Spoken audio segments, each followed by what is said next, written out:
Devil শেষ না হওয়া পর্যন্ত অপারেশন চলবে বলে জানিয়েছেন স্বরাষ্ট্র উপদেষ্টা লেফটেন্যান্ট জেনারেল অবসরপ্রাপ্ত মোহাম্মদ জাহাঙ্গীর আলম চৌধুরী। রোববার সকালে রাজধানীর ফার্মগেটে এক অনুষ্ঠান শেষে সাংবাদিকদের একথা জানান তিনি। সারা দেশে অপারেশন ডেভিল হান্ট চালানো প্রসঙ্গে স্বরাষ্ট্র উপদেষ্টা বলেন, ডেভিল যতদিন শেষ না হবে ততদিন পর্যন্ত অপারেশন চলবে।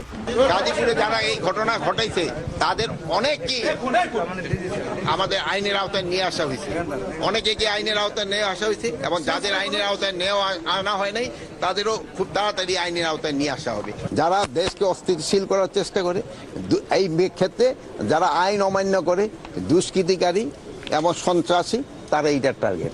ডেভিল যতদিন পর্যন্ত শেষ না হবে ততদিন পর্যন্ত অপারেশন চলবে।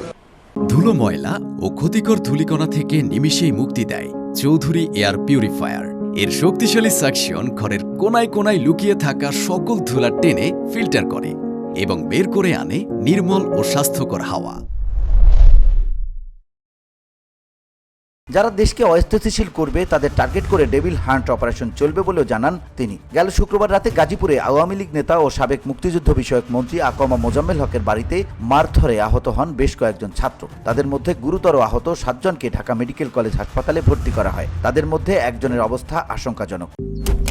মালয়েশিয়ান প্রযুক্তিতে তৈরি অত্যাধুনিক cleaning machine modern vacuum cleaner যে কোনো ধরনের ধুলো ময়লাকে পরিষ্কার করে ঘরকে করে তুলুন চকচকে ও আকর্ষণীয়। Modem, brand of luxury.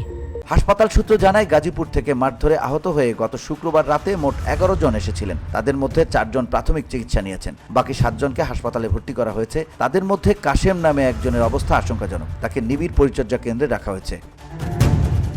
হাসপাতালে হামলায় আহত ইয়াকুবের ভাই মোহাম্মদ নাসির বলেন, ফাঁদে ফেলে তার ভাইসহ অন্যদের গাজীপুরে আকমা মোজাম্মেল হকের বাসার একটি কক্ষে শুক্রবার রাত 8:30টার দিকে আটকে রেখে ধারালো অস্ত্র দিয়ে কোপানো হয়। তাদের এলোপাতাড়ি আঘাত করা হয়। তার ভাইয়ের মাথায় আঘাত রয়েছে বলেও জানান Nasir. VOD Bangla news desk.